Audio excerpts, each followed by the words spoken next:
iniciamos a leitura de uma mensagem do livro Sinal Verde, de autoria do espírito André Luiz, pela psicografia de Francisco Cândido Xavier. Nós vamos pedir ao nosso irmão Biro Birajara para fazer essa leitura, por favor, Biro. Pela mensagem. Boa noite, irmão. Boa noite. Vamos ver qual é a mensagem que nos é enviada. Indagações no cotidiano. Você acredita na vitória do bem sem que nos disponhamos a trabalhar para isso? Admite você a sua capacidade de errar, a fim de aprender, ou acaso se julga infalível? Se estamos positivamente ao lado do bem, que estaremos aguardando para cooperar em benefício dos outros? Nas horas de crise, você se coloca no lugar da pessoa em dificuldade? E se a criatura enganada pela sombra fosse um de nós? Uma reflexão. Se você diz que não perdoa a quem lhe ofende, porventura crê que amanhã não precisará do perdão de alguém? Você está ajudando a extinguir os males do caminho ou está agravando esses males com atitudes ou palavras inoportunas?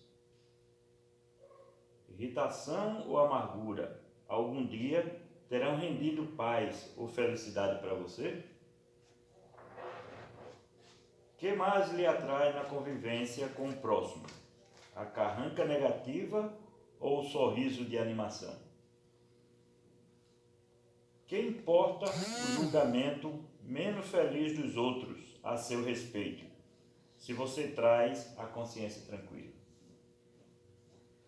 É possível que determinados companheiros nos incomodem presentemente. No entanto, será que temos vivido até agora sem incomodar a ninguém? Você acredita que alguém pode achar a felicidade admitindo-se infeliz? Jamais. Se a gente se entregar, nunca vai ser feliz. Boa noite. Que Jesus nos abençoe.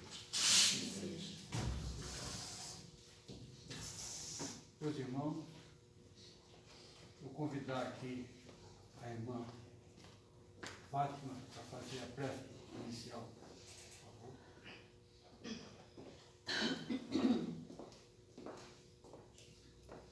Boa noite, que Jesus nos abençoe. Vamos fechar nossos olhos e agradecermos por mais essa oportunidade que Ele nos deu de aqui estarmos reunidos para mais uma noite de aprendizado, noite de bênçãos. E vamos rogar que essas bênçãos se estendam pelo nosso país, se estendam sobre todos aqueles que se encontram nos leitos de hospitais, que se encontram nas cadeias, aqueles que se encontram sem um teto para se abrigar. Que o Senhor derrame suas bênçãos sobre todos eles e sobre todos nós e o palestrante da noite, para que possamos sair daqui hoje mais esclarecidos e fortalecidos com o aprendizado. Que Jesus nos ampare e nos abençoe hoje e sempre. Assim seja.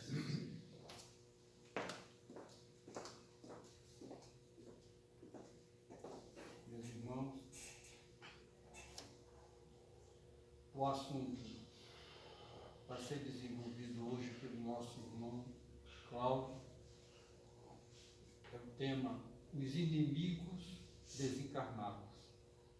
Vamos ouvi-lo na sua dissertação, sempre bastante positiva.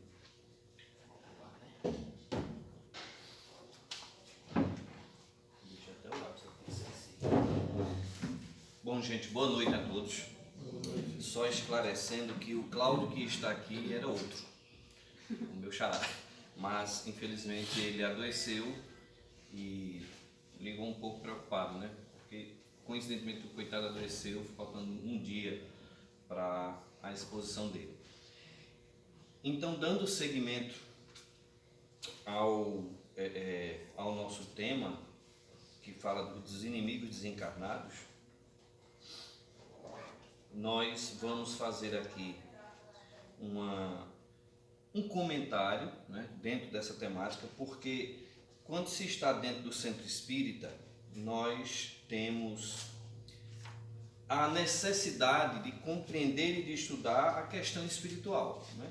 Então, as pessoas que muitas vezes não gostam de falar do assunto da morte, por exemplo, se assustam um pouco quando chegam no centro espírita, encontram sempre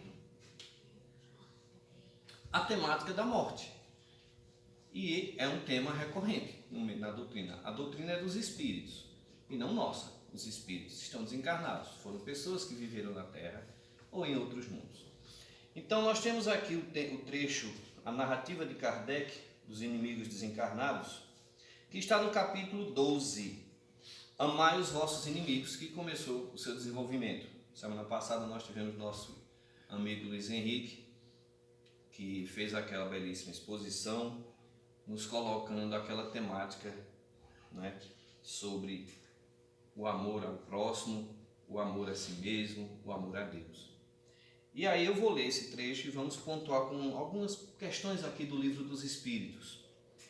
Porque é um ponto claro e evidente que a morte do corpo físico não encerra a nossa consciência, para o bem ou para o mal.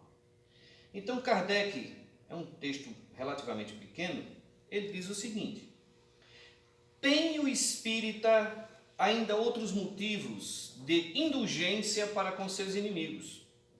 Sabe ele primeiro que a maldade não é o estado permanente dos homens, que ela se deve a uma imperfeição momentânea, e que do mesmo modo que a criança se corrige dos seus defeitos, o homem mau reconhecerá um dia os seus erros e se tornará bom.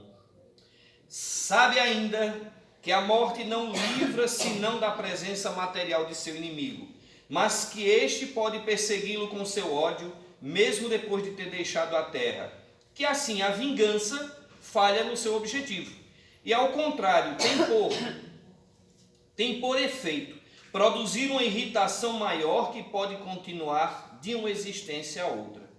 Cabe ao Espiritismo provar pela experiência e pela lei que rege as relações do mundo visível e do mundo invisível, que a expressão apagar o ódio com o sangue é radicalmente falsa, e que o que é verdadeiro é que o sangue conserva o ódio mesmo além do túmulo, de dar por conseguinte uma razão de ser efetiva e uma utilidade prática ao perdão e à sublime máxima do Cristo: amai os vossos inimigos. Não há coração tão perverso que não seja tocado de bons procedimentos, mesmo inconscientemente. Pelos bons procedimentos, tira-se pelo menos todo pretexto de represálias. De um inimigo pode-se fazer um amigo, antes e depois da sua morte. Pelos maus procedimentos, ele se irrita, e é então que ele próprio serve de instrumento à justiça de Deus para punir aquele que não perdoou.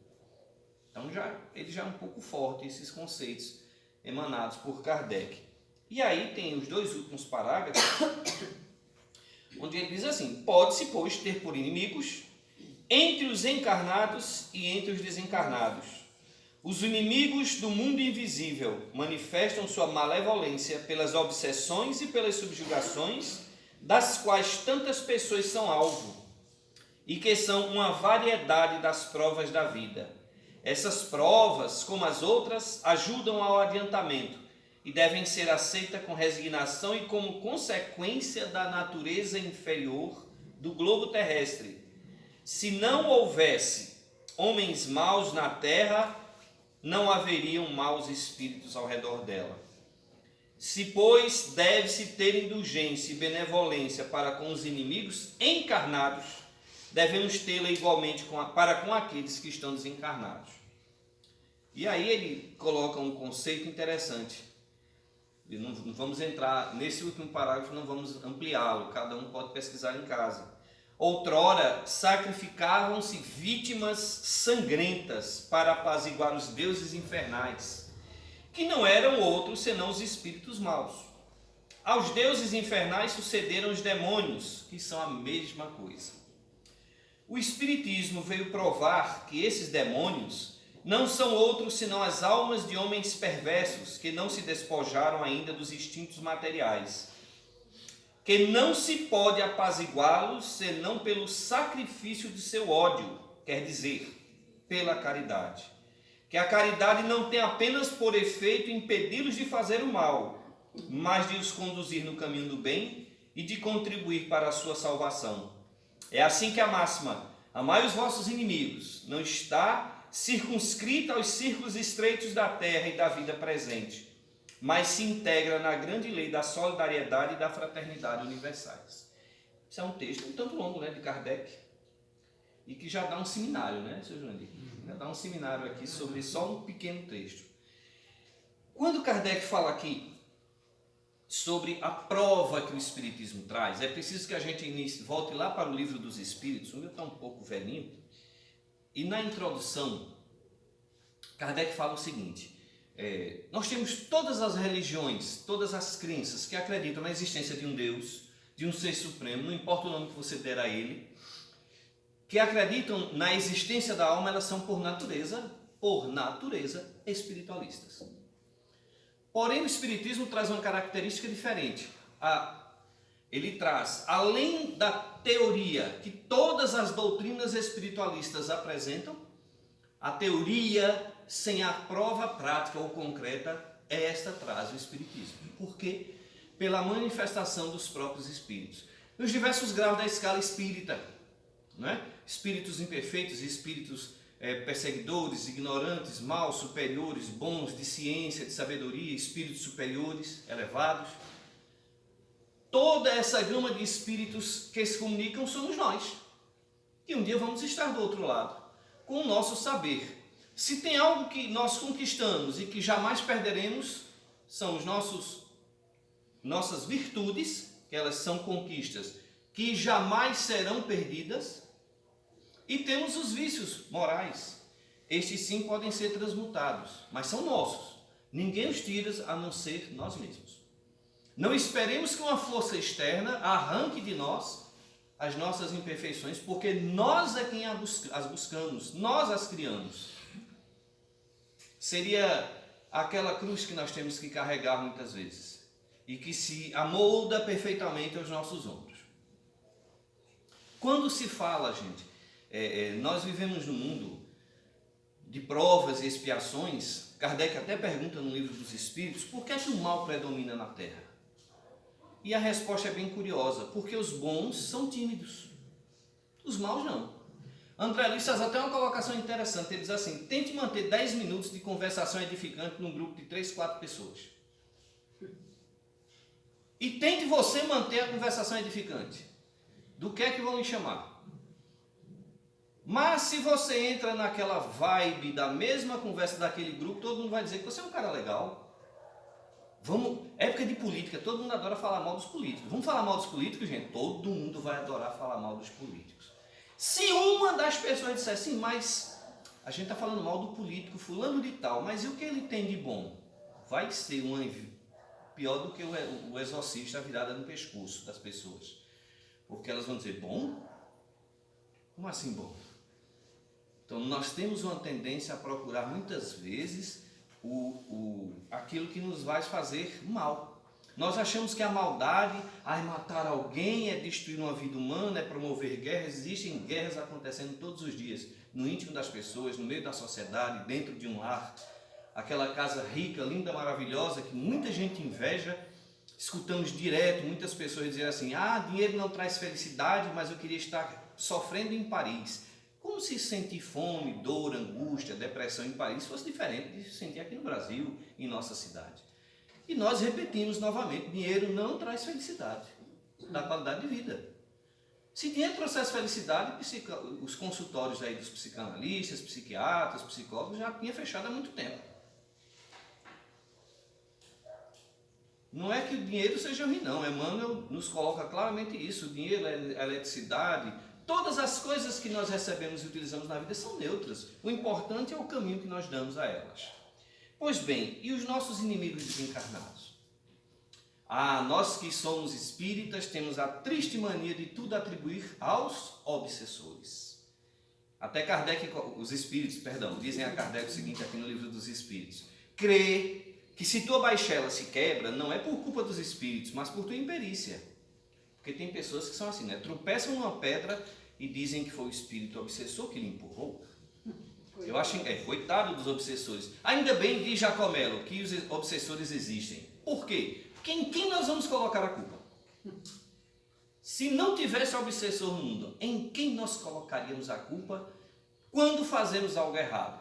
Não, mas eu gritei com minha esposa hoje porque no mínimo eu estava sendo assediado por um espírito imperfeito. Nunca fui eu que trago a minha imperfeição e a minha impaciência. Eu olhava para minha esposa hoje, não aguentava olhar para a cara dela. Provavelmente era uma obsessão que estava ao meu lado. Tem um quadro do canal Amigos da Luz, eu gosto muito. É muito engraçado porque o cidadão está fazendo uma prece e ele pede para Jesus o afastar dos obsessores. De repente aparece o obsessor dele, né? Todo em negrume, olhando para ele assim. Aí ele, meu obsessor? Ele, sim, sou eu, sou seu obsessor. Então é você que está me perseguindo, tentando. Porque você não deixa. Você é pessimista, reclama de tudo. Tudo para você está ruim. Eu não consigo mais me perseguir, porque tem uma turma aqui na minha frente que está assim, me cercando. E não tem jeito. Olha, eu te odeio, eu quero acabar com você, mas eu não consigo. Então, bicho, eu vim te dizer uma coisa. Ora um pouco a Jesus. Pense um pouco em Deus, muda essa vibração para que eu possa ver você melhorando um pouco. Eu não gosto muito de você, eu vou tentar te destruir, mas do jeito que você está, e ainda põe a culpa em nós, né? Que nós fazemos isso. Quando nós éramos de outras religiões, a culpa era do demônio. Tudo era o demônio. Eu tenho um amigo, por uma questão de ética, eu não vou dizer o nome dele, ele me conta uma história de um parente, ele disse: Cláudio, eu não suporto mais. Tudo que acontece dentro de casa é o demônio. Eu disse, mas nem um anjinho aparece. Eu disse, não, é o demônio. Caiu uma vassoura, isso é o demônio. A porta bateu porque o vento passou forte, é o demônio. E o espírita é o obsessor, né? Cláudio, será que isso é uma obsessão? Cláudio, será que isso foi o espírito perseguidor? E às vezes não tem nada a ver com o coitado do perseguidor. Já está dando sinal que chegou, né, Cláudia? Batendo na porta. Já batendo na porta. Muitas vezes, e uma grande maioria das vezes, somos nós, os ímãs, que atraem muitas vezes esses espíritos. Então nós temos esses inimigos desencarnados, muitas vezes nós nem lembramos. E que bom que nós não lembramos. Quando eu escuto pessoas dizerem assim, não acredito em reencarnação porque eu não lembro. Criatura de Deus. Tem coisa que você fez nessa vida que você queria passar uma borracha? Ou não tem? Com certeza. Né? Não tem coisa que a gente já disse e queria não ter dito? E tem gente que fez e não queria ter feito?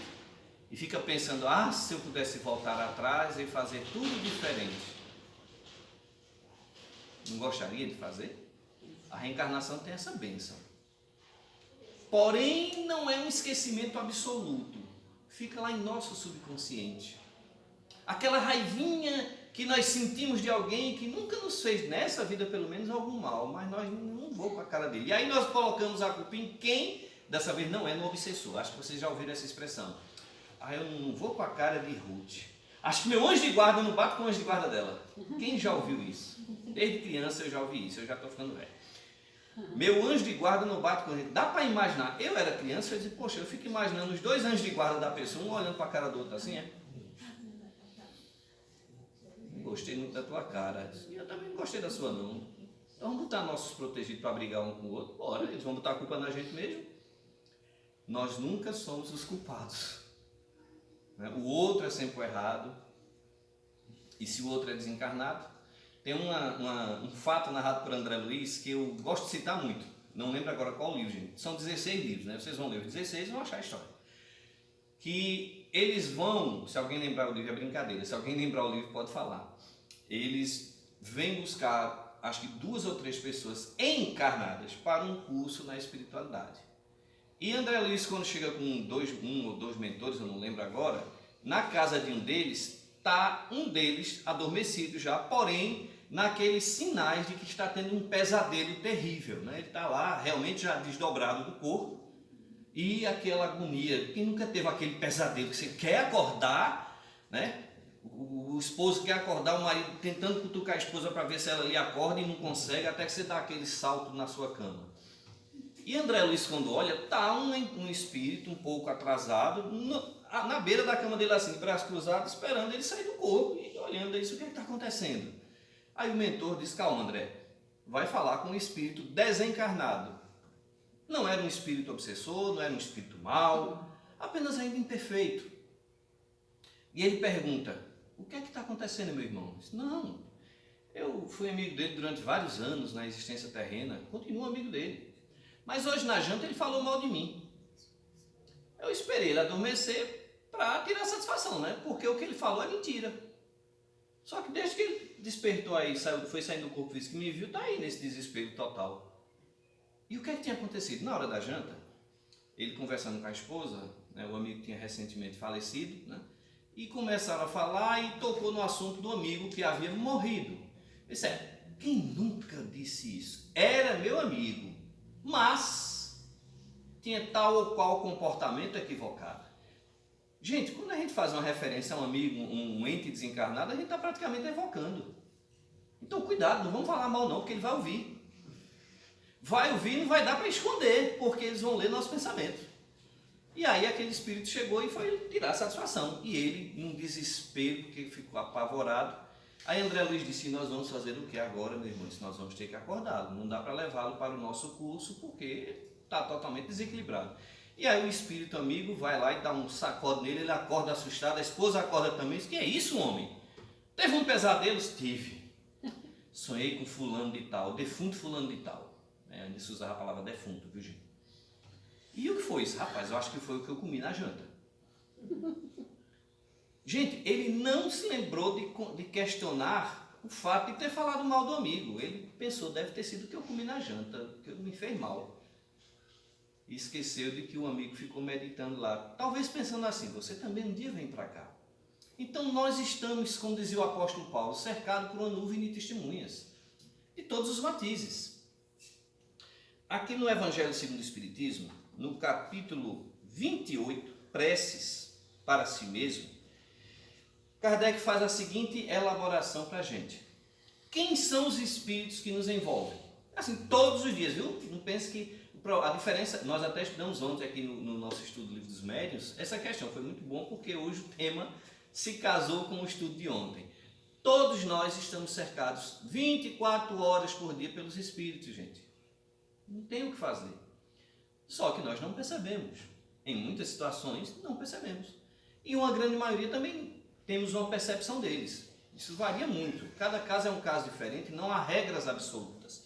E aí vejam só o que nos coloca Kardec.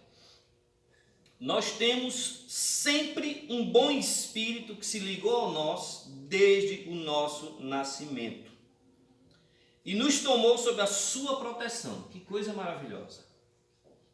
Quando a gente era criança, nossos pais muitas vezes nos diziam para rezar para o seu anjo de guarda, não é?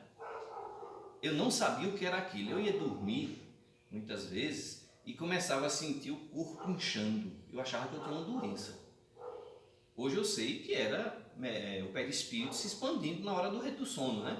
Mas eu não sabia o que era. Eu dizia: maninha, aquele negócio está acontecendo de novo. Aí minha mãe, do lado do quarto, muito sábia, dava com aquela voz bem tranquila: rezou já para os anjos de guarda? Eu com uma preguiça de rezar, gente, eu dizia: não. Então reze que passa. Desse jeito. Aí eu rezava e passava, até porque eu dormia, né? Rezava e passava. Então, nós esquecemos muitas vezes de rezar para o nosso anjo de guarda. Chame como quiser, anjo de guarda, espírito protetor, não interessa o nome que você vai dar aí. E aí ele coloca o seguinte: além do anjo guardião, que é sempre um espírito superior a nós, tá? Não é que ele seja superior aos outros, ele é superior a nós. Nossos anjos de guarda, nossos mentores são superiores a nós. Nós temos espíritos protetores, que são bons, benevolentes. Quem são os espíritos protetores? Aí vem uma coisa boa. Podem ser nossos parentes que desencarnaram. que partiram à nossa frente, dessa vida, parentes de outras vidas que nós não temos a lembrança atual deles, e amigos também dessa existência ou de outras. Que você tem um afeto por ele, sente aquele carinho, mas não, quem é esse espírito, meu Deus, que me atrai, que me agrada, que me faz bem? Então vejam lá, o anjo guardião e o espírito protetor. Aí depois ele tem os espíritos simpáticos. Quem são os simpáticos? Aqueles que se ligam a nós por uma certa semelhança de gostos e tendências. Do que é que eu gosto? Quais são minhas tendências? Aí é só a gente pensar, né? Só fazer a nossa autoavaliação, o conhecer-se a si mesmo. Do que é que eu gosto? Não tem aqueles jornais, né? Que você, não sei se ainda tem, mas eu via muito nas bancas, você espreme o jornal assim e saía sangue. Aquelas fotos horrorosas, né? Chama a atenção, né? Você vai passando, é cada coisa terrível. Tem gente que se delicia naquilo. Né? Eu lembro que a Érica fazendo a palestra aqui, ela dizendo que adorava, não foi? Ouvir, ver programa de notícias ruins, ia dormir, era uma agonia aquele sono. Quais eram as simpatias que você atrai quando você busca certas coisas? Então esses espíritos, eles não são nem necessariamente maus, eles vão ser atraídos por suas simpatias. Você gosta de falar mal da vida dos outros? Vai estar assim de fofoqueiro do seu lado. Vai sim, gente, incentivando. Fofoca é crime, viu? Traz um mal terrível. Eu sei que a língua coça, o ouvido também coça, porque tem gente que acha que fofocar é só falar. O que ouve também está fofocando. Então tá assim de espírito fofoqueiro, que fica mostrando a você. Divaldo contou uma história curiosa de uma senhora que todo mundo que passava na porta dela, ela chamava e ia falar mal da vizinha. Aí botava a pessoa dentro de casa, ia até a cozinha, pela janela e dizia: olha minha vizinha como é porca. Porca, porca, porca. Olha a roupa dela encardida. E as pessoas, tá, e saiu. Até que um rapaz olhou direitinho e disse: minha senhora, não é a roupa dela que está encardida, é sua janela que está suja, olha. Passou a mão, limpou, estava a roupa da vizinha limpa. O óculos que nós colocamos em nossos olhos, gente. Aí peraí, Cláudia, a vida é tão complicada, fala mal um pouquinho às vezes, faz mal nenhum não, né? Faz sim. Pergunta assim: você gostaria de que falassem mal de você? Tudo está naquela regra, faça ao próximo o que você quer para si.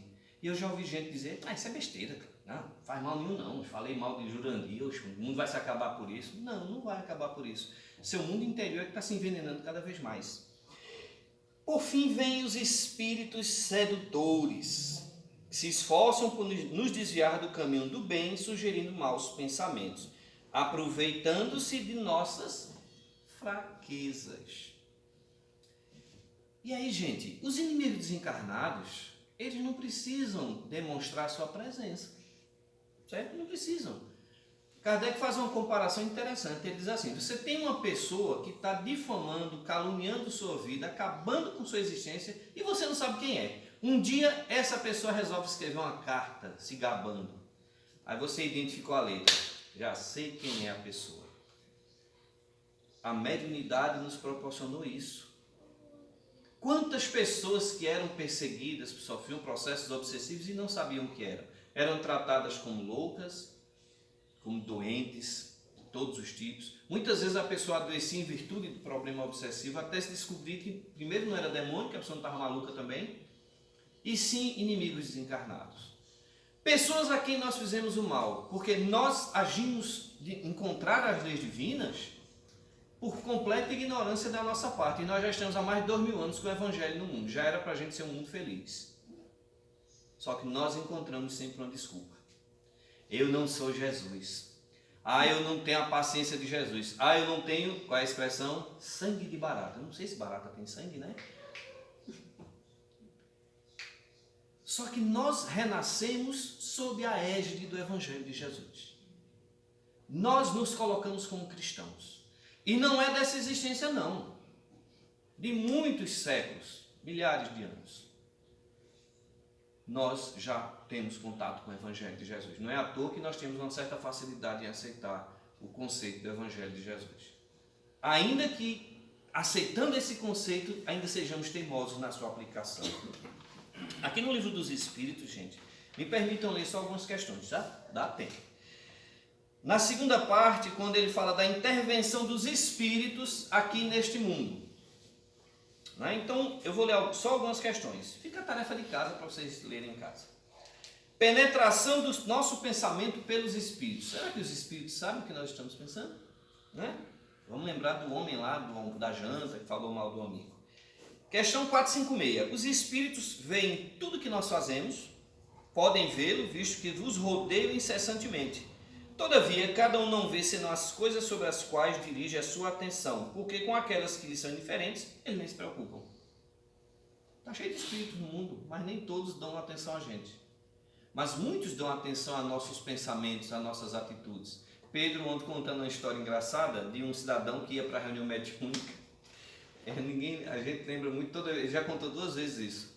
E o cidadão chegou na reunião mediúnica e foi esclarecer o espírito perseguidor, que era muito impaciente, e lá vem ele falar da paciência. Aí o espírito olhou para ele assim e fez: olha só quem fala. E o prato de comida que você jogou na parede hoje? É que naquele dia ele não gostou da comida que a esposa fez. Pegou o prato de comida, essa comida não presta, pá, na parede da cozinha. Né? Tava lá o espírito, só assim, ó. Hoje a gente se encontra.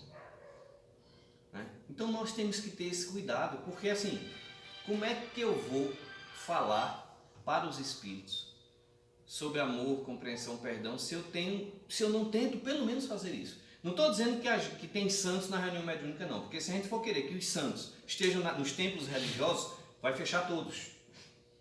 Todos, sem exceção. Quem aqui nunca perde a paciência?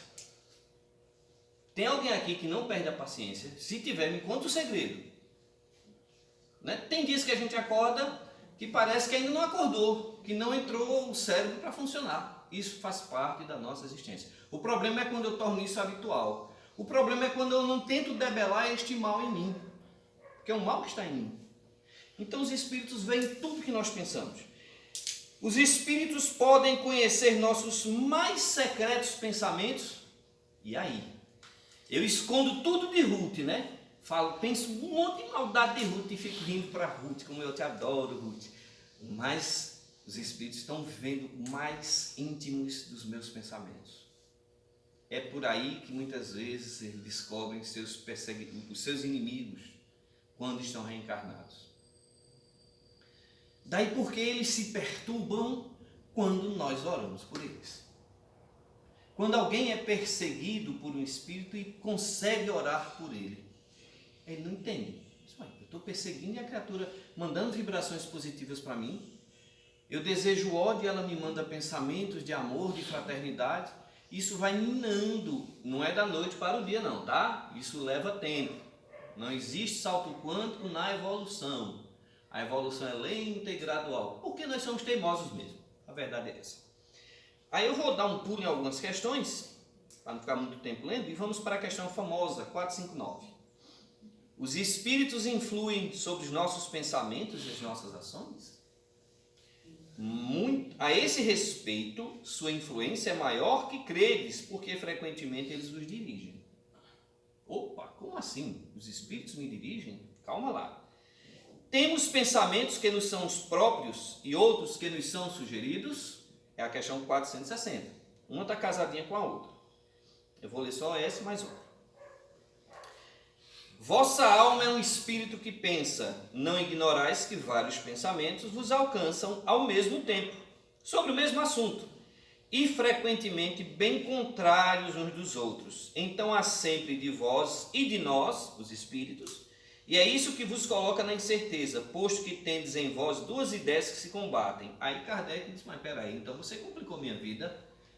Eu vou ter o meu pensamento, o pensamento dos espíritos, sugestões, ideias. Mas peraí, Cláudio, como é que a gente vai distinguir? Volta à regra do Evangelho. O que estão me sugerindo fazer, se fizessem comigo, eu ia gostar? Sim ou não? Se não, se eu pelo menos titubear, na dúvida, diz o velho ditado, abstente. Se eu não vou gostar que façam comigo, eu não tenho que fazer com ninguém. Por mais que o mundo fale o contrário. Eu não lembro de quem é esse pensamento, que diz assim: o certo é o certo, mesmo que ninguém esteja fazendo. O errado continua errado, mesmo que todo mundo faça. Lembra da nossa mãe quando a gente dizia: eu quero fazer isso, se você não vai fazer, mas todo mundo faz, você não é todo mundo. Sempre funciona, né, com as mães. Não funciona do filho para a mãe, mas da mãe para o filho funciona. Você não é todo mundo. Faça o certo. E aí Kardec questiona na questão 461. Então como é que eu vou distinguir os meus pensamentos, né, dos que são sugeridos? Quando um pensamento é sugerido, é como uma voz que vos fala. É aquele pensamento que ele vem assim, gente, parece uma cachoeira. Se você for escrever, a gente falou disso ontem, né? Se você for escrever esses pensamentos, muitas vezes você corta palavras, de tão rápido que eles vêm. E geralmente você não consegue lembrar dos detalhes. Quando um pensamento é sugerido, é como uma voz que vos fala. Os pensamentos próprios são em geral aqueles de primeiro momento. E aí eles colocam: de resto, não há um grande interesse para vós nessa distinção, e é frequentemente útil não saberdes. O homem age mais livremente, e se ele se decide pelo bem, o faz mais voluntariamente. Se toma um mau caminho, não tem nisso senão mais responsabilidades. Não é muito difícil de entender, né? Porque já pensou se você tivesse um guia espiritual ao seu lado a cada minuto? E aí, meu irmão, eu vou ou eu fico? Não vai? E agora eu fico? Fica. Tem uma, acho que é de Richard Simonetti, eu não lembro se é no livro Quem Tem Medo da Morte, ele conta uma narrativa interessante de um cidadão que via o guia espiritual todo dia. A cada momento, todo instante, ele achava pelo menos que era o guia espiritual. E tudo ele perguntava: eu faço isso? Aí o espírito dizia: faz. Eu não faço isso? Não faça. E assim era o dia todo. Até que um dia finalmente ele aprendeu a dirigir e disse: eu vou comprar meu carro. Compra? Compra. Qual marca? Qual marca que você quer? É aquela dali. Compra. Então foi dirigir e tome passear de carro para lá e para cá. Eu não sei como é essa experiência porque eu não sei dirigir. E um dia ele vem com o carro passando numa ponte que só passava um carro. Do outro lado da ponte, outro carro foi descendo a ladeira e ele também vinha, né? Então ele olhou aqui para o guia espiritual: muito bem, obrigado, no banco do carona, né? E aí, meu irmão, eu entro ou não? Ele disse: vai que dá. Ele entrou, o outro também entrou. Resultado, ele virou-se para o guia: e agora, meu irmão? Isso agora eu não sei, eu já estou desencarnado mesmo. Te vira. Nós perderíamos a nossa liberdade. Vocês já lembram quando a gente era criança, estava aprendendo a andar? O que é que acontecia muito? A gente começou a dar os primeiros passos. Quem já tem seus netinhos em casa já sabe disso. Era queda atrás de queda, né? A gente caía, olhava para os pais, né? Cheio de as roxas no joelho. Então a gente caía, nossos pais ficavam assim de longe olhando, a gente começava a querer fazer aquele biquinho de choro. Se os pais fizessem: oh meu Deus, aí o choro vinha, né? Mas se você disser: levanta, a criança esquece e levanta, né? Esquece e levanta. Eu ficava desesperado quando meus filhos começaram a aprender a andar, porque eu ficava: vai cair, meu Deus do céu, mas eu não falava, ficava só pensando. Mas se ele não cair, aprender a levantar, não aprende a andar. Então essa distinção que nós não precisamos ter. Basta saber o que é bom e o que é ruim, o que é certo e o que é errado, o que é ético e o que é antiético, o que é que se coaduna com os princípios cristãos ou não. Simples assim, a regra é essa. Divaldo conta um relato curioso de um homem que o procurou. Está no livro Divaldo e a Juventude, uma coisa assim, Divaldo e os Jovens. E ele disse: Divaldo, eu sou fiel à minha esposa. Eu disse: que bom, meu irmão, mas entre meus amigos eu passo a ideia que eu sou infiel igual a eles. Mas por quê? Porque senão eles vão dizer que eu não sou homem. E entre nós homens nós sabemos que isso rola, né? A gente sabe que isso acontece. Se você está no meio, em determinados ambientes, se você não for igual aos amigos, aí você deixa de ser homem, né? Deixa de ser homem. E aí você vai ser humilhado. Aí Divaldo disse: mas você tem que manter a sua postura independente do que os outros pensam. E aí ele narrou que quando ele era funcionário público, tinha um colega que sempre fumava. E Divaldo nunca fumou. E ele disse: que cigarro, Divaldo? Ele disse: não fumo. Ah, você não é homem. Como assim? Como assim eu não sou homem porque eu não fumo?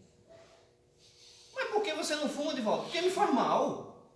Não estou condenando quem fuma não, pelo amor de Deus. Mas faz mal. Bem não faz não. Mal para a saúde e mal para o bolso, né? Então, as pessoas muitas vezes se vê nessa contingência de querer seguir a sociedade.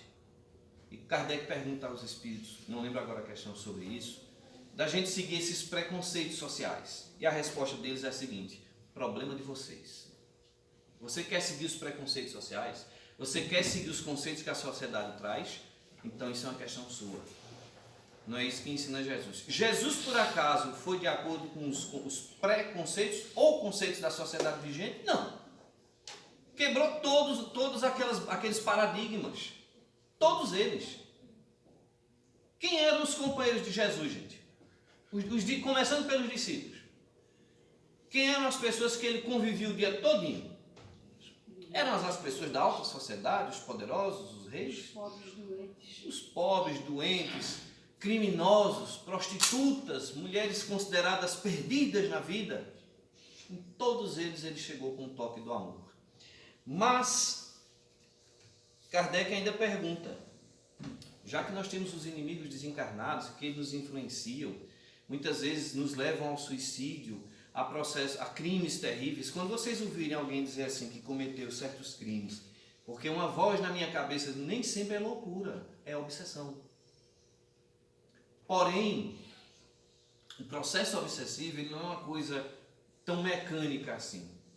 Não há inocentes, somente inocentes ou somente algozes no processo obsessivo.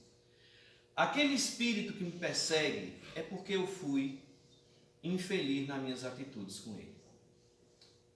Na questão 466, Kardec pergunta o seguinte, eu só vou ler um trechinho.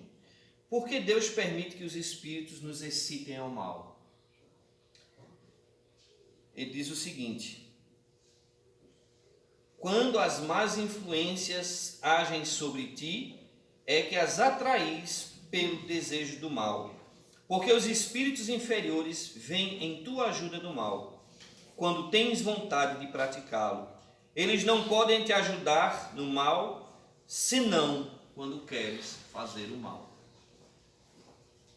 Parece uma conta de matemática, 2 mais 2 são 4, mas a gente complica. Os espíritos só vão nos influenciar ao mal se nós dermos sintonia ao mal.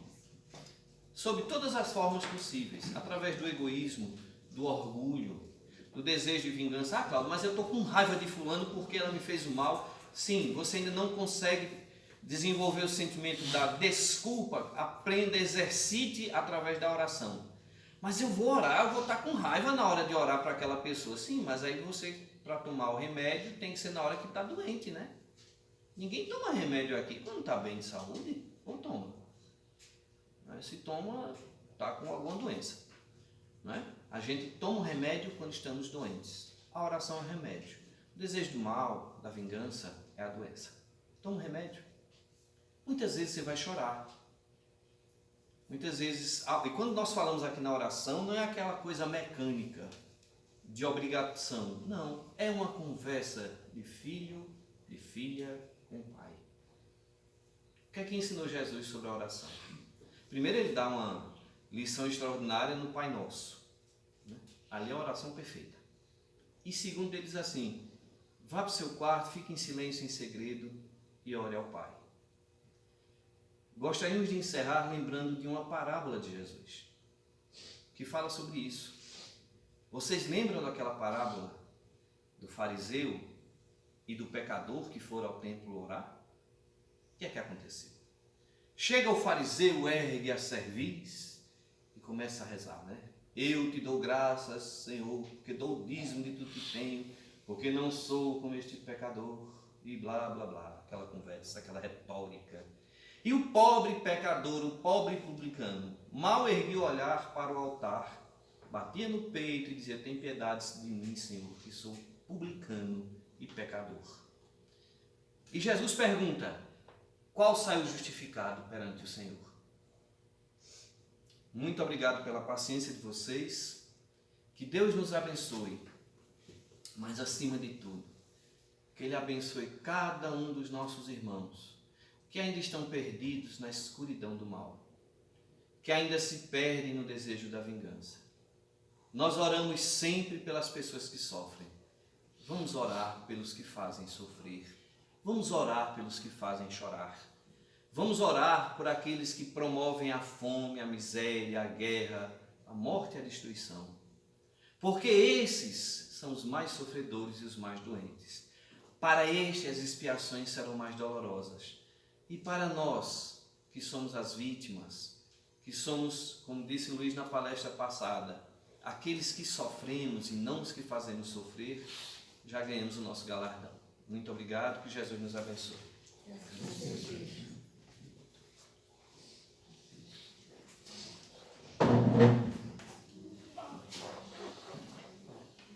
Meus irmãos, vamos agradecer a espiritualidade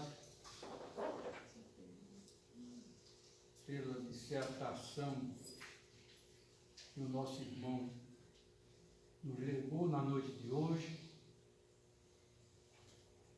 fazendo como base e conceito a doutrina espírita e o Evangelho de Jesus que nós temos que carregar dentro do nosso coração. Que todos nós raciocinemos sobre o que aqui foi falado e nós vamos sentir que existe no que foi aqui explanado uma base evangélica para a nossa vida. Meus irmãos, Até quando? 28. 28, né? Meus irmãos, todas as quintas-feiras nós temos aqui um sorteio de um livro e hoje nós temos aqui um livro pelo Espírito André Luiz, Nosso Lar. Quem não conhece vai ter a oportunidade de ler um livro maravilhoso, ensinamento maravilhoso. Todos que aqui estão presentes receberam uma mensagem numerada, todos receberam. É que é na porta que pega. Deixa eu pegar para eles. Pega Quem a sabe mensagem. seja um deles. Pois não. Eu também. Você também não?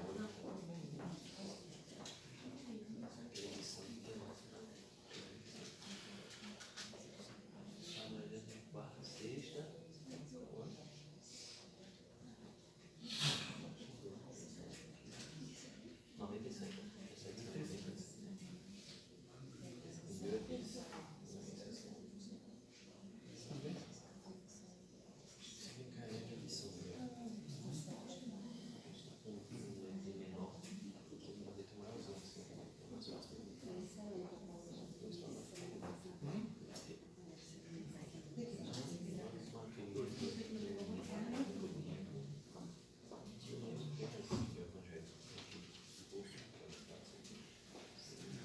Trinta. 30, né? Vamos lá. Bom, eu sou míope, viu, gente? Estou fechando até os olhos. 7. Mas eu tenho esse livro, faça. Vamos lá. Quem veio pela primeira vez, Cláudio?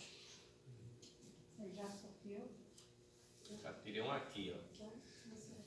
12. 12. Quem tá com 12? Eu pensei que era Josemito, não, que ele fez assim. Número 12. Quem tá com 12 é na mensagem? Mensagem. Não é possível, gente. Ninguém pegou o 12. Mas o irmão está esperando. A minha 3. É verdade. Pela primeira vez. Ela veio pela primeira vez. Ela está vindo pela primeira vez. Olha, tá vendo? O livro é teu. Tinha que ser dela mesmo. Pela primeira e número 12. Tinha que ser dela mesmo.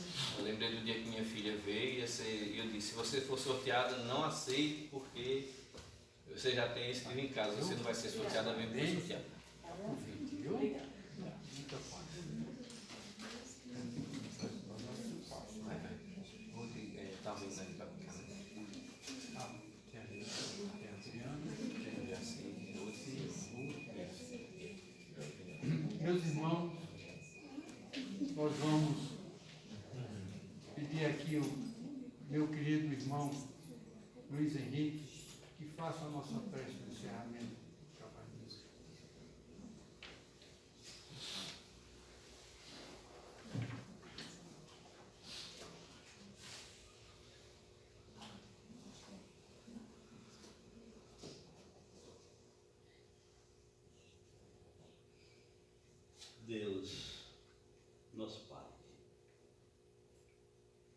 nós estamos aqui diante de Ti, agradecidos pela noite de hoje, pelos ensinamentos recebidos. Estamos também agradecidos pela mensagem trazida pelo nosso Mestre Jesus, através do nosso irmão Cláudio, que nos abrilhantou com reflexões dos nossos irmãos encarnados e desencarnados. E assim, mestre amigo, nós te agradecemos pelos passos trazidos até esta casa. E temos certeza de que nosso coração vai repleto de esperança, de paz, de harmonia para os nossos lares. Temos certeza, mestre, de que os Espíritos aqui presentes nesta noite receberam os mais brilhantes pendores de amor para a tua paz. Tu nos ensinaste a caminhar contigo. Pediste que nós seguíssemos os teus passos.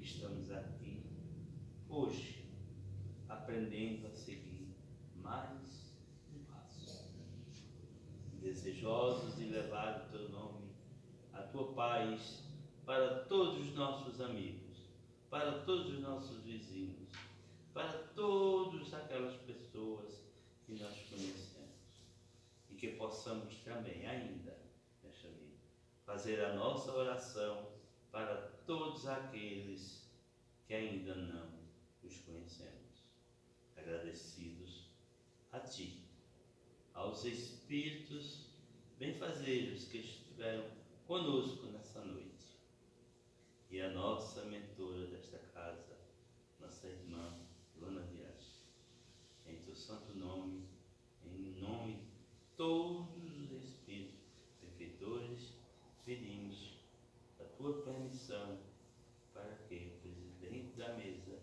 dê por encerrado a nossa reunião de hoje. A permissão do nosso divino Mestre Jesus, Cristo de Deus, a criação do amor e da misericórdia, nós damos por encerrado a nossa reunião de hoje e, ao mesmo tempo, para ver serviço de passes, quem se achar necessitado de passe, então nós teremos após encerramento. Então, que a paz de Jesus esteja conosco